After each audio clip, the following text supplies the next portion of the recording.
the Patreon page, and I'm going to try to go over it a little bit more extensively than usual, just because I've been pretty brief about it these past few weeks. So I'm going to try to do it quickly, but I'll also try to go over them thoroughly. So we got tier 1, official patron. I wanted to create this to make it affordable for as many people as possible to support the stream. It's $2 per month. And you will get access to the Discord server. And what that is it brings everybody from all the social media platforms that I post to regularly into one channel. And all the people from all the different tiers on the Patreon page of Art Lounge Alley into that same channel. So pretty much everybody just gets to hang out, connect, get to know each other, talk about all sorts of things. It doesn't have to be about the stream. Could be pretty much about anything: a book you read, a movie that you saw, art that you like. Get to know each other and share that. See how many people share your interests, and create an interesting, diverse community for you to tune into daily if you want it. A place you can hang out and get to know people and see some familiar faces.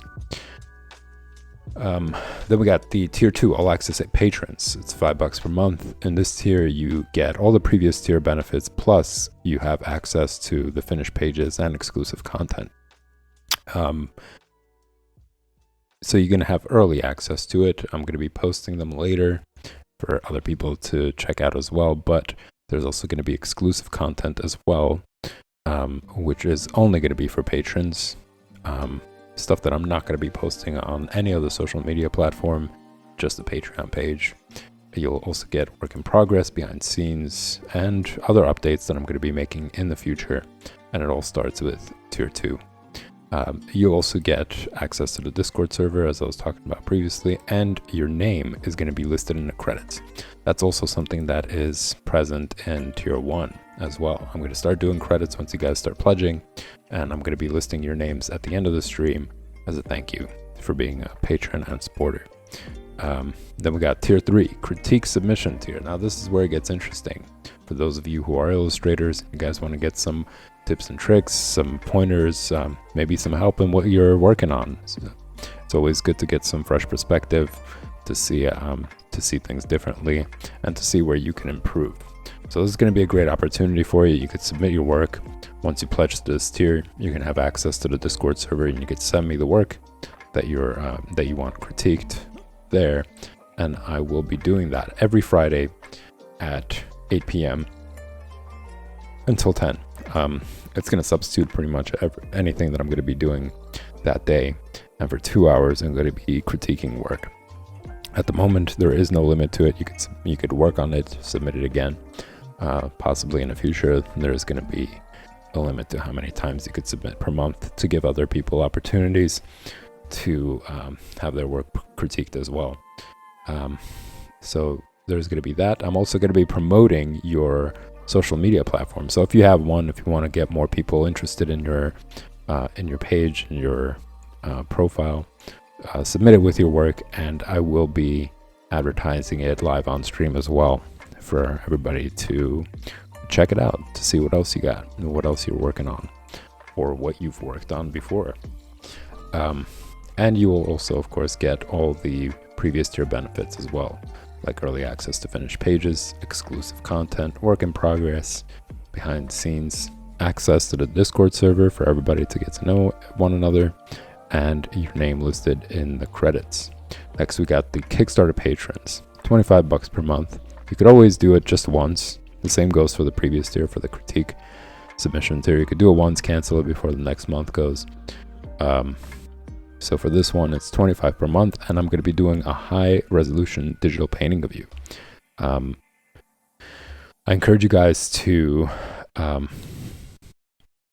wear masks, makeup, glasses, make expressive face expressions, wear hats and accessories, but it's not required. I think it'll just make a really interesting profile. It'll give you an opportunity to get creative, and it'll make the stream fun. But you could just simply send a photo of yourself from your head down to your chest, and I'll be doing a high resolution digital painting of that. and I'll send you that once it's done for you to do as you will. Then you get early access to finished pages, exclusive content, all the previous tier benefits as I was mentioning before, and of course your name is going to be listed in the credits as well.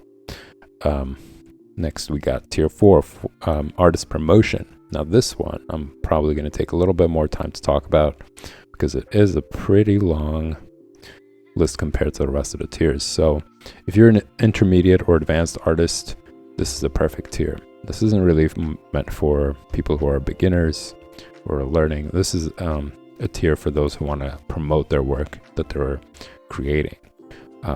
Perhaps, you published something and you want more people to see it. You want that to be advertised on all the different social media platforms. You want to get more followers and more people interested in your work. And it's not limited to illustrators, it's open to all sorts. I encourage all sorts of artistic expression in the Art Lounge Alley. It's really the entire point of it, to get as many artists and as many people together into a community and talk about whatever it is. It could be about art, it could be about politics, it could be about music, whatever. So comedians, dancers, musicians, architects, animators, painters, poets, performance artists, filmmakers, or just artists with interesting content. If it doesn't fit in any of those categories really. As long as you got a bunch of work to show, it's a good opportunity to apply for this. Now, there are some requirements for it in order to just make sure that more people who are serious about it apply for it. I encourage you guys to first pledge to tier 1, where you will get access to the Discord server, and you could send me a message with work that you would like to submit for this tier. And I'll take a look, I'll look through it, and then once selected, I'll contact you and let you know to pledge to this tier in order to have your work live streamed on our Lounge Alley. Now, there's multiple reasons for it. It's a good way to make sure people are serious about it, and sometimes I have to sift through and see if the work really is suitable. You got people of all age here, and yeah, I just got to take a look and make sure that it really is suitable for Art Lounge Alley. Then what it really entails is you get 5-minute airtime. So you submit a video of the work that you want to post, and the good thing about it is that you get to do it at your pace.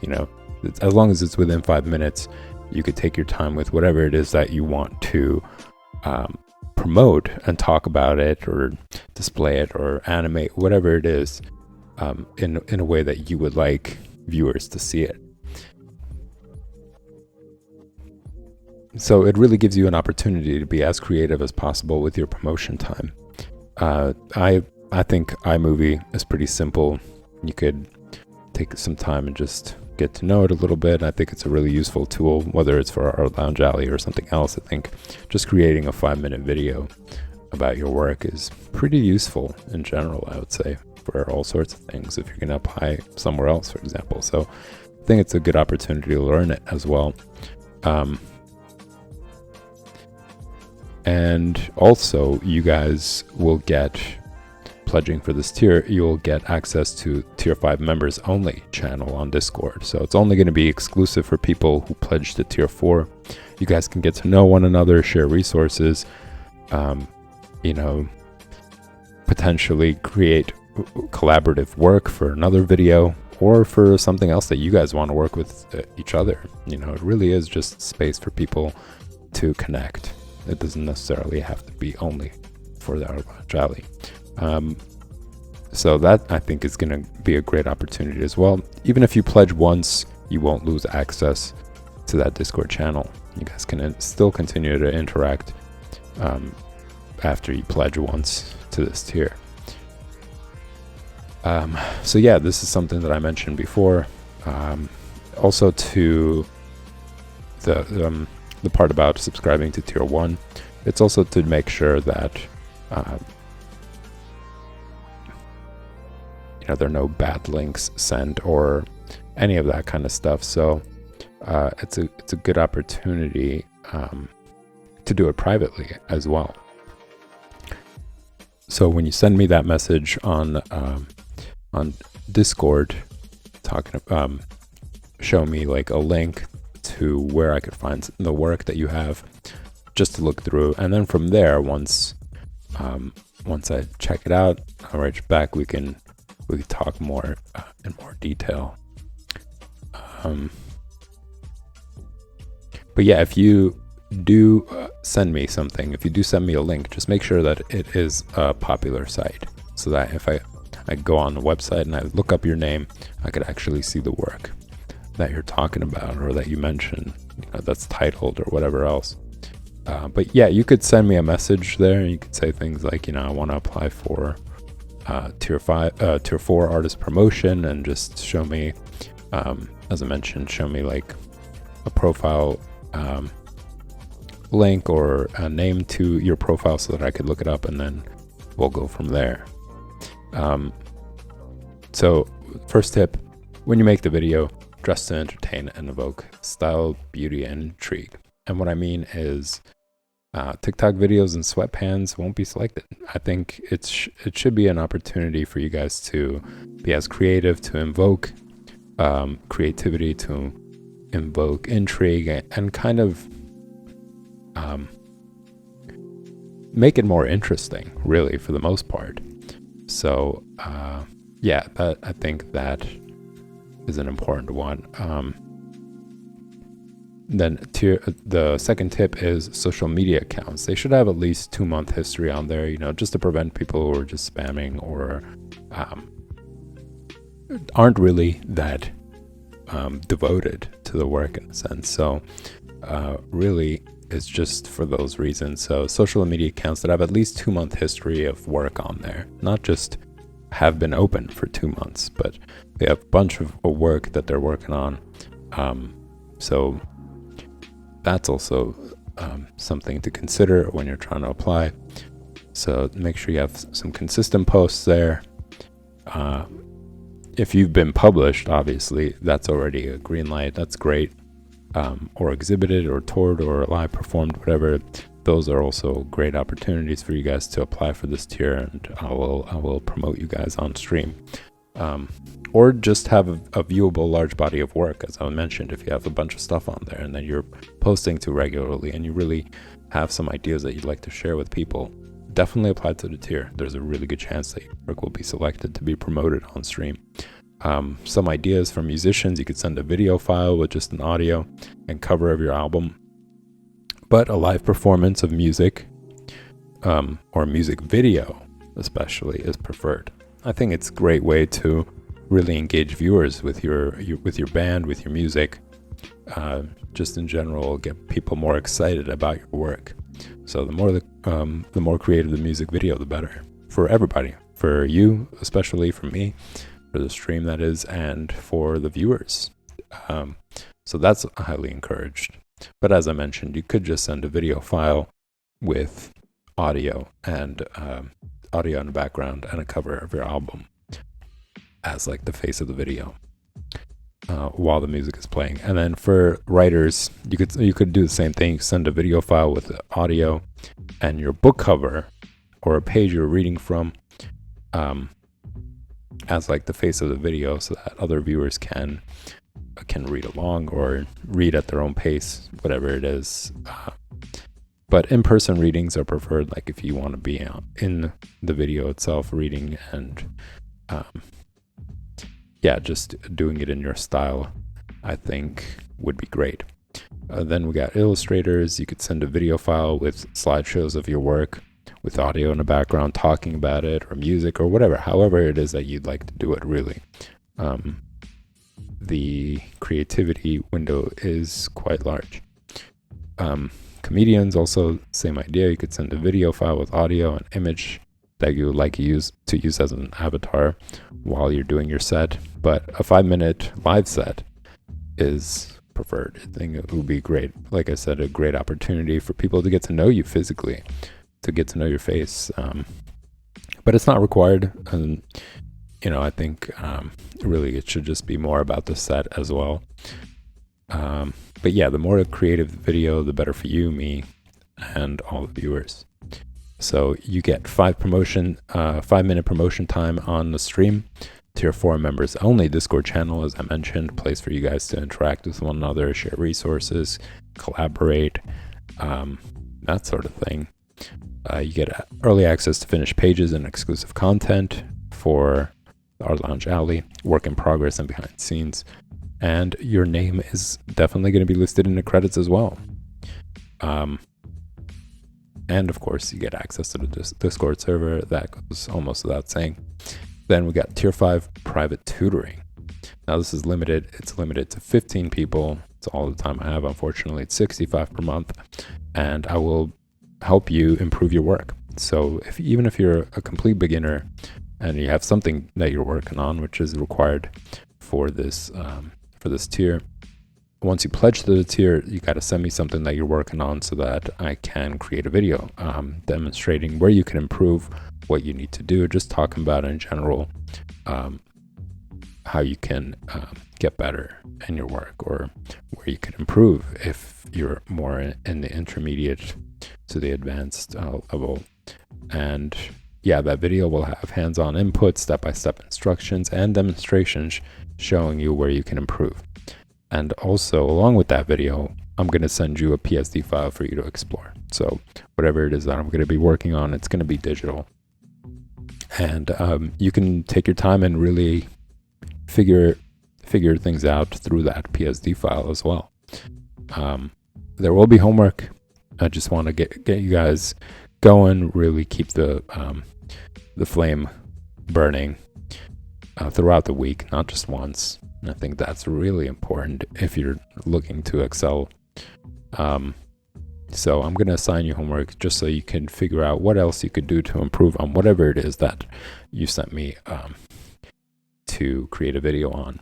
You'll also get a private Discord channel. This is kind of important. It's dedicated just for you. So each member who pledges to this tier, all 15 of you, are going to have your own private Discord channel between me and you, so that you could leave me questions, you could leave me comments, you could leave me progress, whatever it is, you could send me in that channel, and I'll write you back and talk about it in the next video that I'm going to send to you.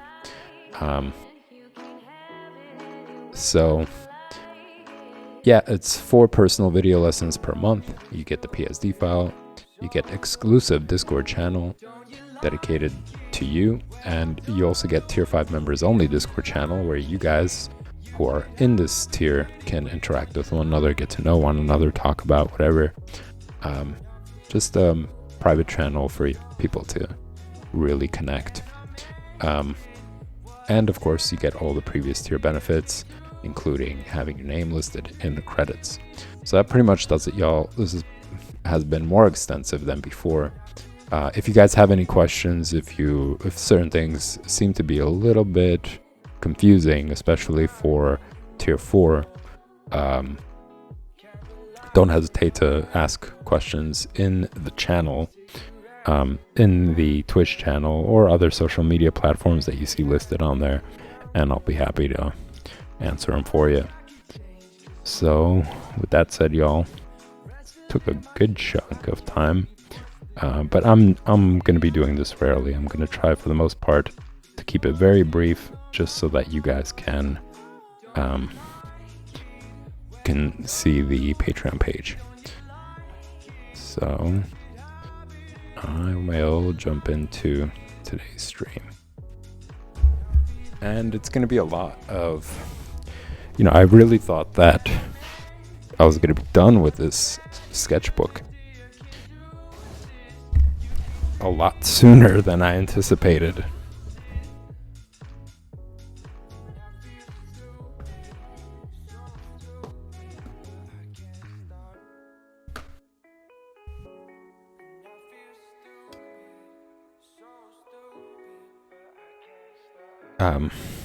So these past few days, I've been mainly focusing on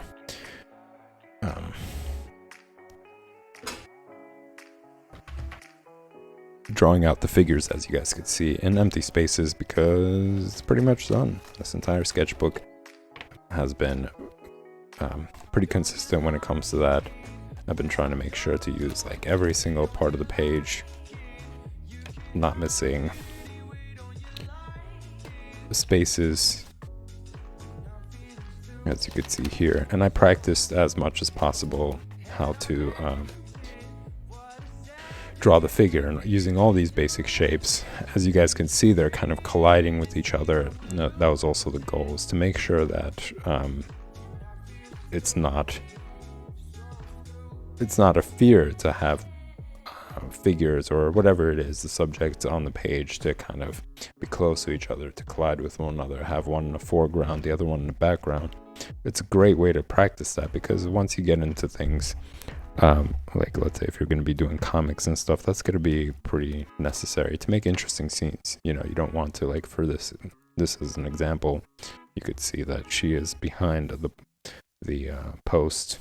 You got these two characters in the front, and yeah, you want to just get used to drawing objects that are subjects that close to each other to create these cool scenes. Like especially here, I love this shot for that very reason. It creates a really interesting atmosphere.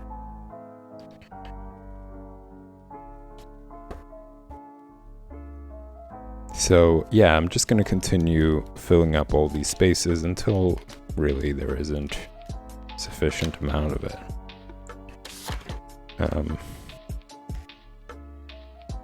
But rather than doing figures today, I figured I would just want to make sure that there isn't too much space left over.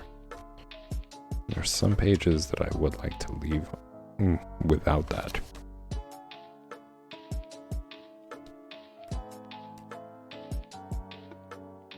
Okay, so today I'm gonna do different head forms.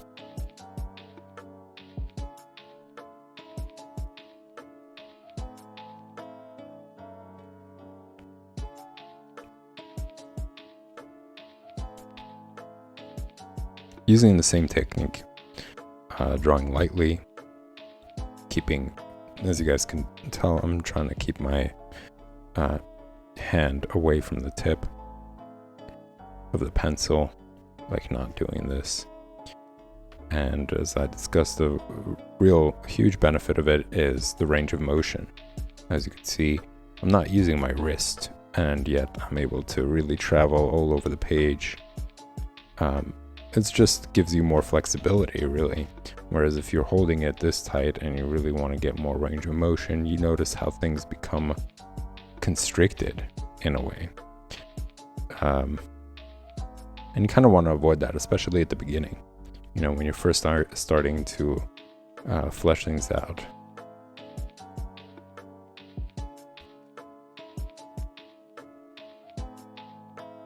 I'm using the guidelines to show, you know, where you should start and where things should end, and have them line up. Like, especially for the eyes, you don't want to make the mistake of drawing one eye higher than the other. That's going to throw off. No matter how much detail you're going to put in afterwards, it's going to still make your drawing look less believable, and like you really didn't put that much effort into it, to make sure that yeah, things do line up, that things do make sense proportion wise.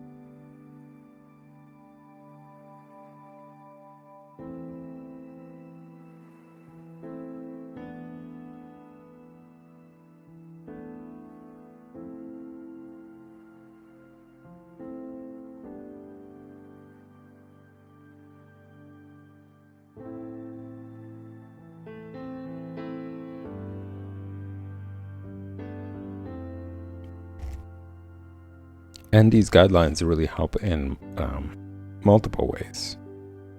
For instance, once you create these lines here, you're able to ensure that other parts of the face line up as well. So not only does it help your eyes, for example, to line up with each other, but it also helps for the placement of the ears. As you can see, the ears kind of end where the eyebrow line is. So when you create these lines, it helps out for other parts of the face as well. And unless those things line up, unless the eyes line up with each other, they level out. Unless the lips are placed in the right area, centered with like the nose in a sense, it's just not going to look right. And something I talked about before, where I saw an artist and they put in all this detail, all the muscles and shadows and colors and all that stuff, and some of it turned out really good, but it didn't cover up the fact that the drawing was off balance. Like the entire figure was tilting when the pose suggested otherwise. The hands were in a really awkward position when the body was suggesting a very relaxed, nonchalant sort of vibe. So instead of actually taking the time to learn, let's say, how to draw hands better, or give the hands some objective in the drawing, as in some purpose, having them like this, if the body says otherwise, like the entire figure is just kind of lackadaisical, let's say, but his hand has this stiffness for absolutely no reason, kind of like pushes the focus onto it and contradicts everything else that's in the drawing.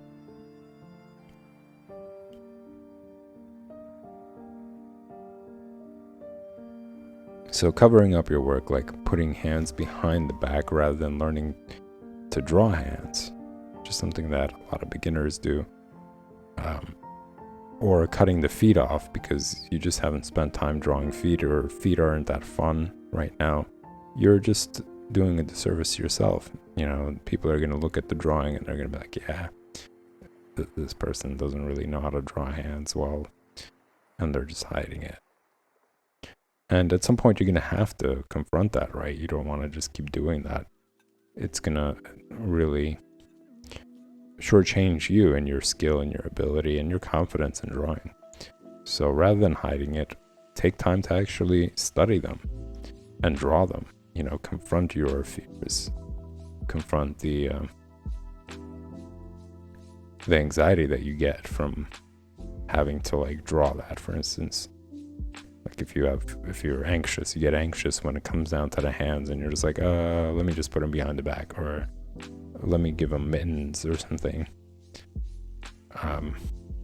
Rather than doing that, really confront it so that you could level up. You could take your work to the next level and take on a new challenge. Because really that's a lot of what the drawing process, like, or any learning process, is recognizing where you get frustration, where you get dissatisfied, let's just say, right? You get dissatisfied, you're like, I don't know how to draw hands, it's gonna ruin my drawing or whatever, and recognizing that and really investing time in improving that.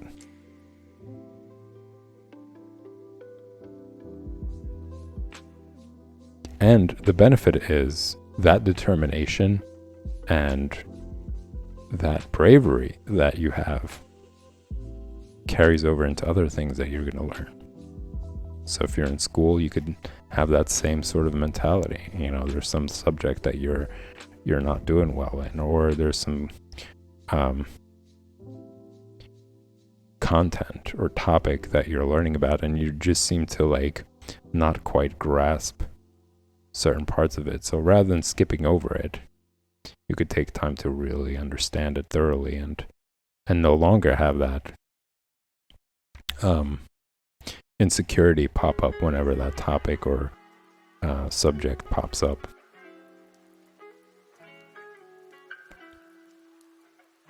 It's just a great, I think, life tool, you know, just being able to do that. The moment you recognize something is irking you, rather than running away from it or trying to like sweep it under the rug in whatever way, you know, metaphorically speaking, you could tackle it. You could try to figure out like, okay, how do I get better at it? How do I improve? You know, so just taking it back to drawing, it's the same concept, you know. I'm not really good at drawing ears, let's say. Let me take some time to really understand what the shape of the ears and all the little crevices inside really look like,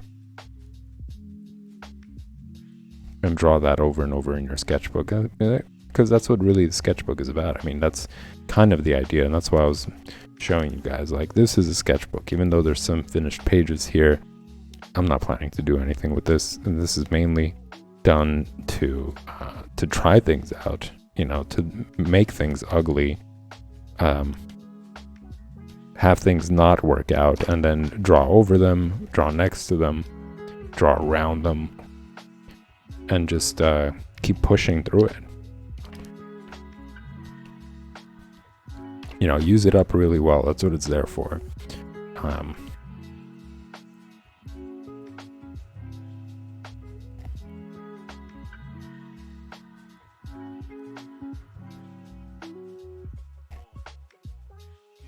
So I'm just pressing harder for you guys to be able to see the process. Similar to everything else that I've been doing on stream, it's the same idea. Start out with like a light sketch with just a general shape, and then build from there. So I'm going to do that again right here. Of course, the circle, the most important shape. Give myself some parameters to work within to make sure that the drawing isn't bigger than the space that I'm trying to work within.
So important note right here, this was the original shape of the head, right? Made that circle. Now I'm going to draw the hair, and notice that the hair isn't the circle line. It's over it. And that's a mistake that people make sometimes. They think like, oh, okay, when you draw the circle, that's also the exterior line. When I say exterior line, it's the exterior line of the hair as well. And that's not the case. The hair makes the head look a little bit bigger because it's sitting on top of it. So don't make that mistake. Otherwise, the proportion of the face and the head is going to be weird. You know, the features on the face are going to be a lot bigger than the head, and that's not going to look right. So make sure you avoid using that line, that circle that you make. as the hairline as well. The exterior hairline, that is. And also another important note right here, the earlobe, if you're drawing it in profile, and again, this is approximate, but generally the earlobe lines up right about where the nose ends. So I'm going to draw a light line right here. And as I mentioned here, the top of the ear is the brow line, eyebrow line. So the bottom of the earlobe, ends right where the nose ends, and the top of the ear is right where the eyebrow line is.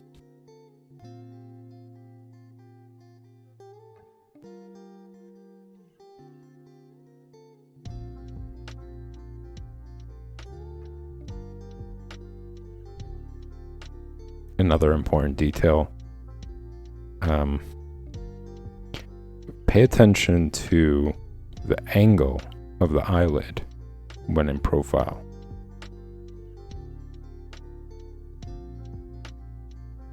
What I mean is you don't want to do it straight like this. Like, say this is the eye right here. You don't want to do it straight. It has to be at an angle.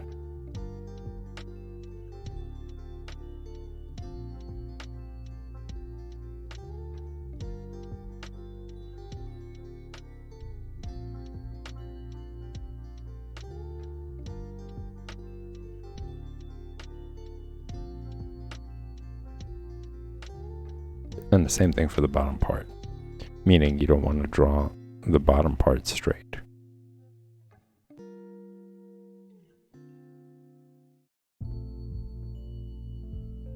While the face is actually pretty straight.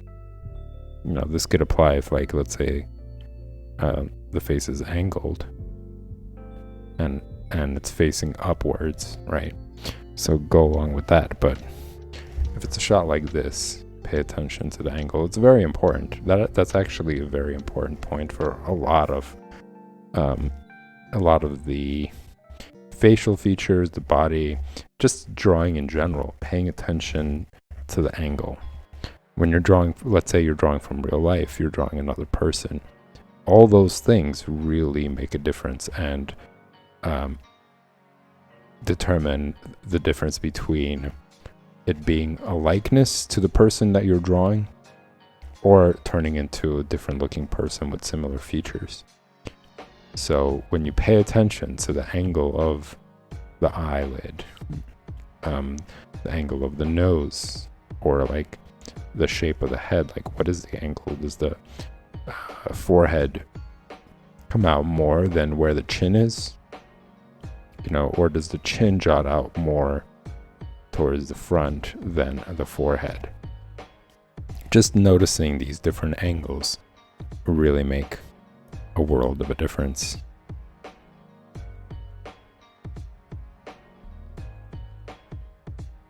As I mentioned before, you could fudge things when you're drawing from still life.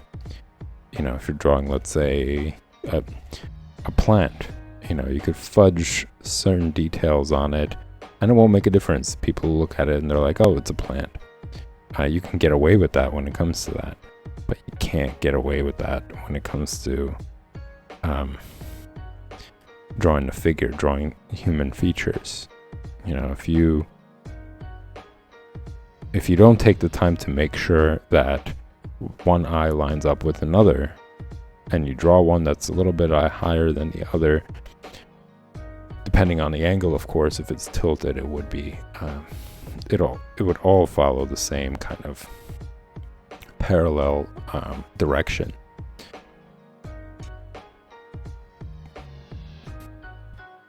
But yeah, you want to pay attention to that because it really is going to make a difference of you being able to capture something. You won't be able to fudge that, and it'll be very noticeable. As I mentioned, like with the other artist who drew the hand poorly. while covering it up with all other detail all over the drawing to steal the attention away from the fact that the hand just doesn't look right. You know, the fingers are off, or they're crimpled, or they're short in comparison. Just generally not being able to draw hands, so you want to avoid that. Fudging it is just prolonging your mistakes.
Do another drawing here.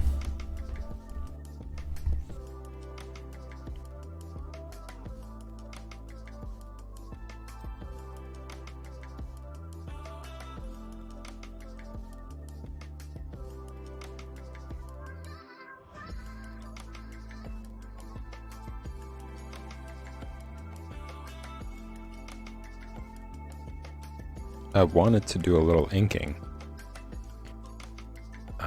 but I believe I'm going to be doing that in the next stream, which is going to start in 10 minutes.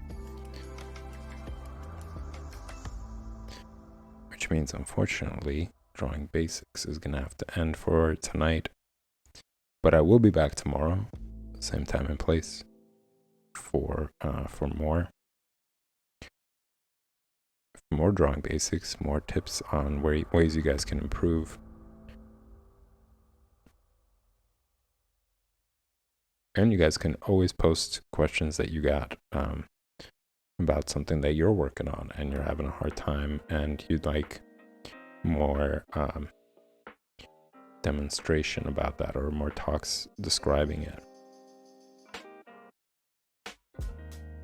Describing how you could draw it better, how you could improve, that sort of thing.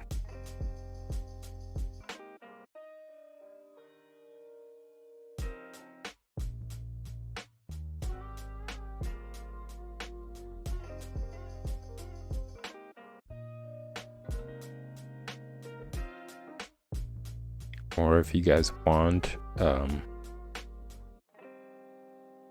perspective on something, perhaps motivation, you could talk about what sort of struggles you're going through that are holding you back from drawing more. And I could discuss it on stream. It's the beauty of, well, this is turning out awful, I gotta say. I really don't like it.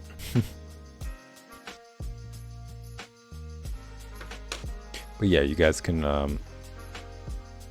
talk about that, and the beauty of online identity is that people don't know who you are, so you could really bring up whatever topic and I'll give you some perspective on it.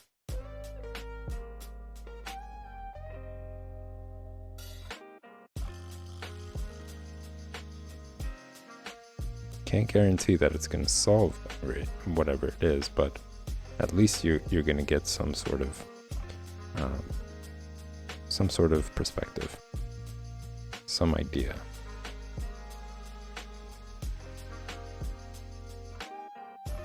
And I'd be glad to help.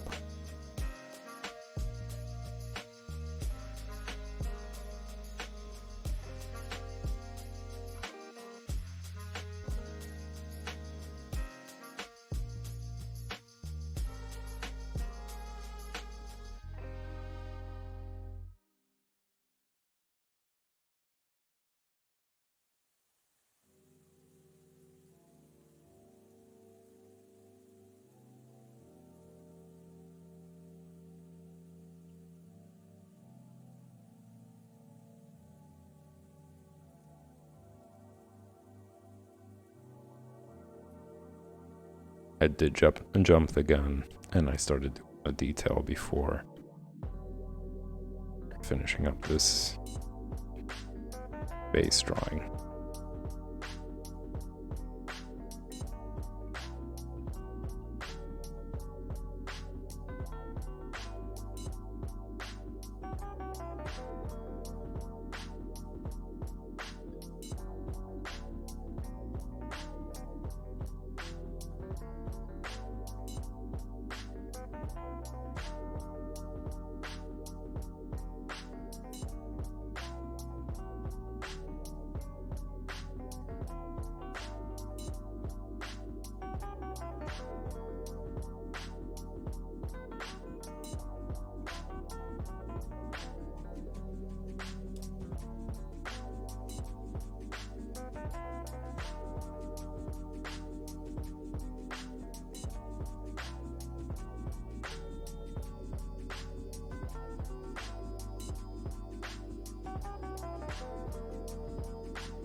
And these lines right here just kind of help view the face feature in 3D.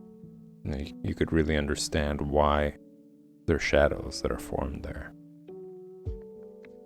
So I find them pretty useful to draw. even if you understand it, I think it's still good visually to just do it there, so that when you do shade, you could remember that, like, oh, okay, this is the area that I usually draw with these specific lines there that gets shaded. And of course that really matters where the light source is. So in this case it would be the light source is coming from the top right, and this part of the nose is catching the light because it is protruding out of the face and blocking any light from reaching this side.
Well, that pretty much does it, y'all, for this stream, and I'm gonna take a 5-minute break to come back for coloring comics. I will be coloring more of John Buscema's work, as you guys could see already. I don't have to go into too much detail about that. But if you guys enjoy this content, hit the like button, hit the subscribe button. You guys will get notification when I'm going live. That way you don't miss a stream of the Art Lounge Alley. Thanks for tuning in, y'all. I'll see you in 5 minutes.